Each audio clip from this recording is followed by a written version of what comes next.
it's really hard to keep the attention of a real estate agent for very long because they start figuring out what I'm making. They start figuring out, well, shit, I should do that myself, right? Or they start getting other investors involved, and then the wholesalers get smarter and smarter. They start doing their own deals, right?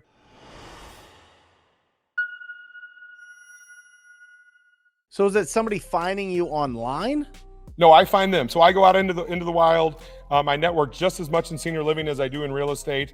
I always say this analogy. Think of the last RIA that you went to. Everybody's showing the size of their check. Everybody's on Facebook showing their checks, right? I'm guilty of it too. We all show our checks, right? I've networked in senior living for 11 years now.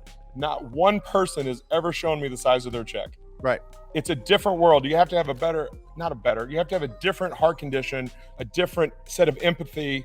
You have to put the person first, then the money comes.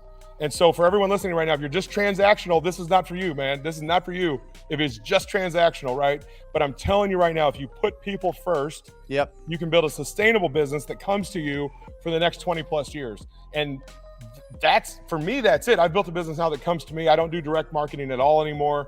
And I know the peril of spending 10 grand on direct mail and laying on the pillow and going, man, I sure hope I get that money back. Right? Because really for everybody listening, you guys are debating right now, I want to be in real estate, but really you guys, you're getting into the marketing business. So you've got the two options. Do you want to be in marketing or do you want to build relationships with the right people? And a lot of people talk about building relationships with real estate agents and wholesalers. And by the way, great thing to do. That's a phenomenal thing to do. What I found is over my 20-year career, it's really hard to keep the attention of a real estate agent for very long because they start figuring out what I'm making. They start figuring out, well, shit, I should do that myself, right? Or they start getting other investors involved, and then the wholesalers get smarter and smarter. They start doing their own deals, right? And so with senior living, it's like an oil well that's continued to pump deal after deal. I was telling earlier about my downsizing guy sent me 2 deals today, right? He's got a house full of stuff. He's a downsizing guy, which, by the way, your mother was they probably at least explored what are we going to do with all of grandma's stuff. Right. Let's just go through some of the job titles just so everybody knows. In the community, there's the proprietor, the person that owns it. There's the executive director. That's the owner of the facility. Yes, sir. The house, the facility, the whatever. Yes. You've got the executive director. The executive director is the person that runs everything. They're like a school principal, right? They're really hard to catch and please, let me point this out. Please, nobody listening think that I walk in the front door and put my hand out and say, hey, I buy houses. Please know that's not how this is done, right? That executive director is busy. It's like going and talking to a surgeon while they're in surgery. Do not do it that way. You've got your finance director. The finance director, what's cool about the proprietor and the finance director, out of everybody we talked about today, those are the only 2 people you can have a money conversation with. Proprietor, finance director. Everyone else I get ready to say from now on, it's a care, and more care.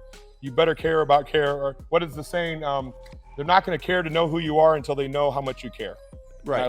I love that line. And so then you've got the marketing director, the person that does the walk-ins. Some communities have a social worker, also known as a care manager, and all those people live inside the community, right? But then outside the community, I think I like even more is the vendors. Did you guys know there's something called a placement agent? A placement agent is like a real estate agent for the senior living world. Brent, if you and I were having to do this with your own mother and we were brothers, I'd say, we got to find a placement agent. They're going to know based on mom's socioeconomic, geography, level of care, all these things. They're going to say, these are the 5 places we should go visit. Because me and you have no idea, right? We have no stinking idea. But the placement agent, they're sitting there in the living room with the families, with the kids who just flew into town, and they're looking around going, a placement agent gets paid on placing people. Who'd have thunk it, right? So the thing that slows a placement agent down from getting paid is unlocking the equity out of the house. It's in their best interest to refer to me because they want everybody to show up with a bag of cash, not a problem. And so then you've got your downsizing experts, your elder care attorneys. Notice I said elder care, not traffic law, not family law, not criminal law, elder care attorneys. You've got your geriatric care managers. You've got your hospitalist. These people are the ones over the past 11 years I've built relationships with that know, like, and trust me. And, I'm telling you right now, guys, if you had 20 people that knew who you were in your market, I think you could do 20 to 40 deals a year in your market with 20 relationships, not 200, but 20. For 20 to 40 deals. Yes. I love the best of the best deals, not just any deals. Like, No, I get it. probably talk to 10 families a month and I buy 3 or 4 houses.